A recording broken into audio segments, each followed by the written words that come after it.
I did something absolutely insane. I gave my family complete access to my phone for 30 days. No passwords, no Face ID, nothing was off limits. Just my bare, unprotected phone. They could read every text, see every embarrassing photo, check my browser history, even access my banking apps. What they discovered was both hilarious and mortifying. My dad found my weird Google searches about eating hot dogs. My sister uncovered forgotten dating apps, and my mom read through all my private conversations. But the most shocking part wasn't what they found. It was how it completely changed my behavior and revealed just how much our phones really know about us. By the end, I realized your phone isn't just a device. It's your entire digital soul laid bare. You won't believe what happened when all privacy barriers came down.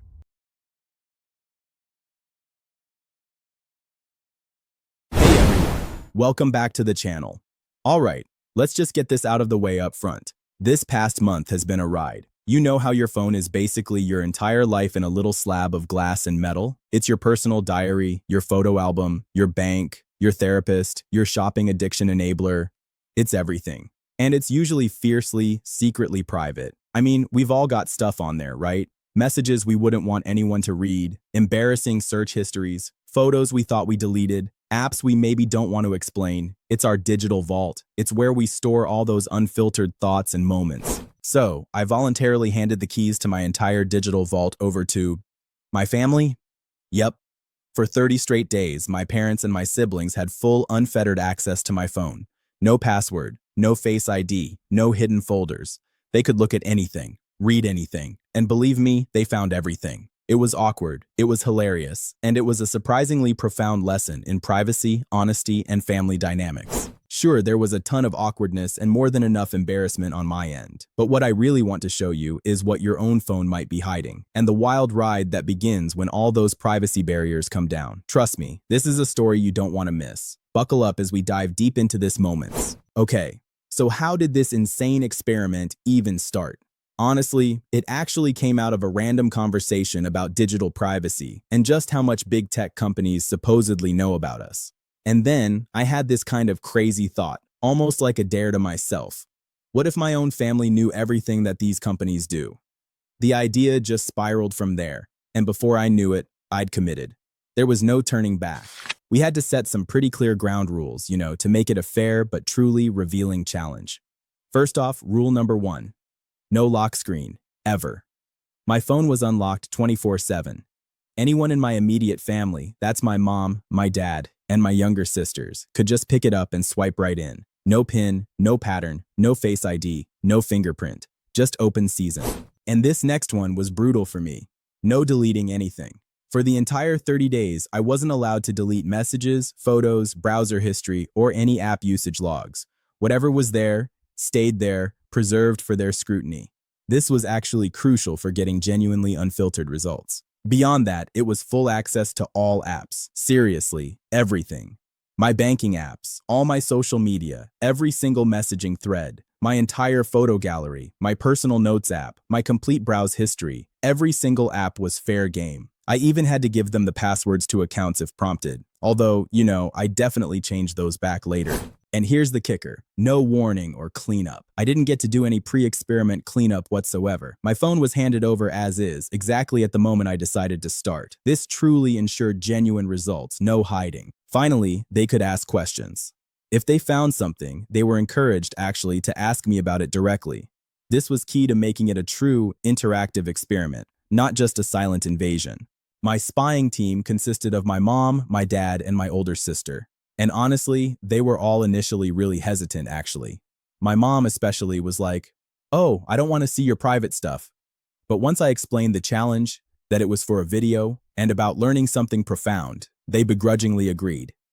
Little did they know, they were about to embark on a journey through the most unfiltered version of my life.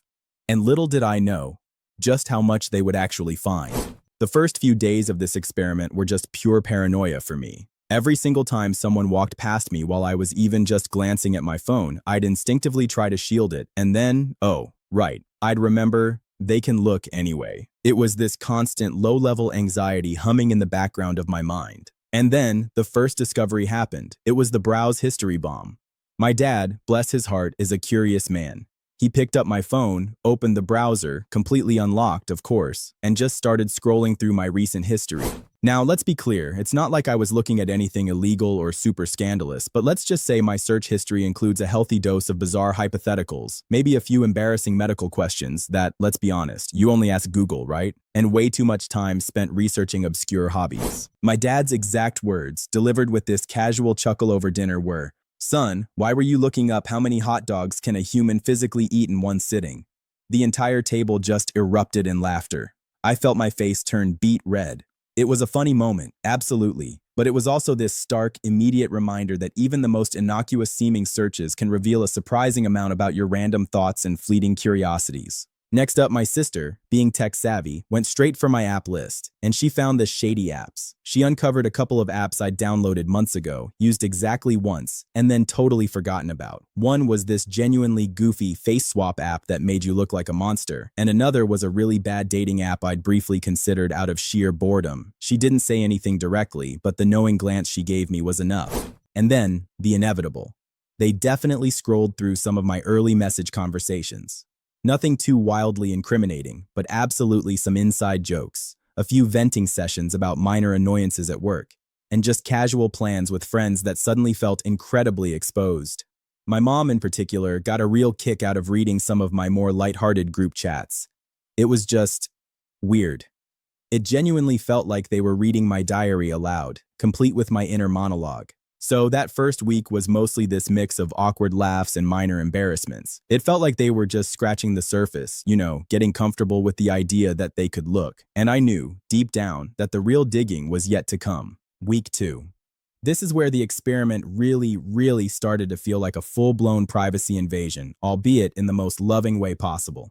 My family got bolder, they knew what they were doing, and their questions started to become much more pointed. My personal hell arrived with the photo gallery raid. Oh man, my phone's camera roll is this chaotic mix of hundreds of random screenshots, half-finished memes, blurry photos of questionable food, genuinely ugly selfies I thought I'd deleted, and just these truly random pictures of things I needed to remember. My sister, bless her heart, spent a good 1 hour one evening just scrolling through it, making comments.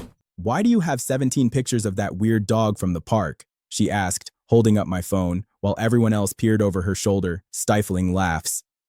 "Did you actually try this questionable recipe? Send me that one of you making that awful face." It was relentless. Every single weird, unflattering, or completely contextless photo I had ever taken felt like it was suddenly put on full display. My personal vanity, let me tell you, took a severe hit. My dad, being the financially minded person he is, eventually delved into the financial peak. He casually asked, "So what's your banking app password?" I typed it in, heart pounding like a drum. He wasn't trying to snoop on my balance or anything. He genuinely just wanted to see how I managed my money, my budgets, my spending habits, that kind of thing. But the sheer vulnerability of handing over direct access to my entire financial life was genuinely unsettling. He just looked, offered a few pieces of totally unsolicited advice, as dads do, and gave it back. But for those few minutes, my entire financial world was laid bare.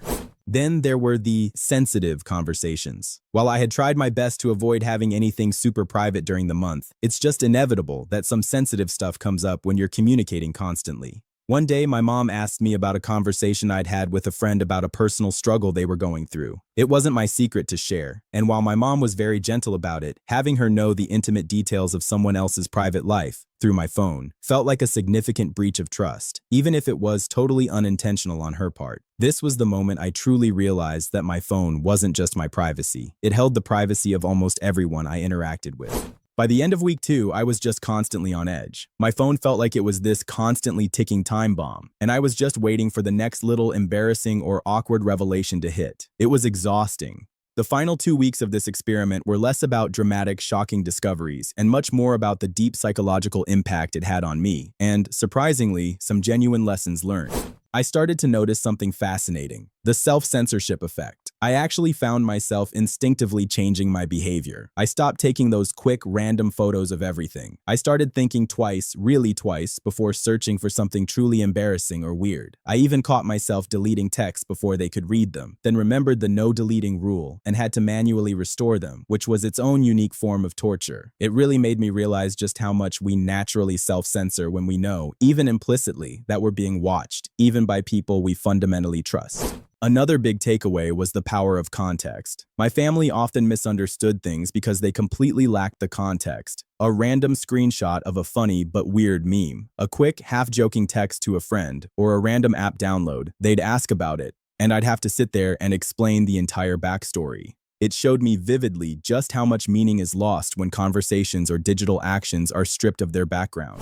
There was also a subtle but clear generational divide at play. My parents especially were absolutely fascinated by how much I use my phone for everything. My mom was genuinely shocked by how many apps I had installed. My dad was just amazed by the sheer volume of text messages I send and receive daily. It was a really funny, yet insightful glimpse into how differently we interact with technology across different generations. And perhaps the most profound part of this whole thing was the unexpected vulnerability and trust that emerged. After all the initial awkwardness and embarrassment, there was this strange, almost unsettling, yet ultimately beautiful sense of vulnerability and, honestly, trust that grew. They saw parts of my life I rarely share, even with them.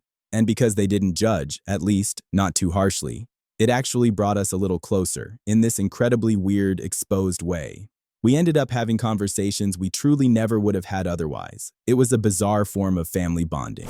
So, when those 30 days were finally, mercifully over, the relief was immense. I mean, immediate. I pretty much sprinted to my settings, put my passcode back on, enabled Face ID, and then I spent the next hour archiving about 1,000 random photos. It truly felt like regaining my personal space. So what did I truly learn from letting my family rummage through my life for a month? It comes down to a few core things. First, your phone is your life. No exaggeration. It absolutely is. Every single mundane and intensely personal detail resides there. Second, context is king. Digital interactions without context can easily be misinterpreted, even by the people who love you the most. Third, self-censorship is real. Knowing you're being watched, even by trusted loved ones, changes your behavior, whether you want it to or not. But here's the biggest, most important one. Privacy is a feeling, not just a feature. It's the comfort, that quiet sense of security, of knowing that your thoughts, your struggles, your silly moments are primarily for you, and those you explicitly choose to share them with, not for general consumption or even family viewing. That lock screen isn't just protecting you from hackers, it's protecting your personal space, your boundaries, and your sense of self. This entire experiment, as crazy as it was, taught me a lot about myself, my somewhat unhealthy relationship with my phone, and surprisingly, it even illuminated aspects of my relationship with my family. It vividly showed me just how much data we generate every single day, and how incredibly revealing it truly is. So next time you unlock your phone, just remember, it's not just a device, it's your digital self, and it absolutely deserves its privacy.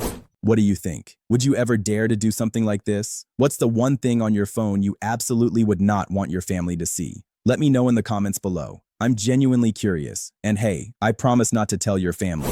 If you found this video entertaining and insightful, smash the like button. Share this video. Send it to your family and anyone who needs a reminder about phone privacy. Don't also forget to subscribe to the channel and hit that notification bell, so you don't miss our next wild experiment or deep dive into tech and privacy. Want to see next-gen mobile protection in action? Request a demo of our T-Laris AI agents and discover how real-time threat detection works. Say goodbye to background snooping. Say hello to true digital silence. Thanks for watching. Stay safe, stay private, and I'll catch you in the next one.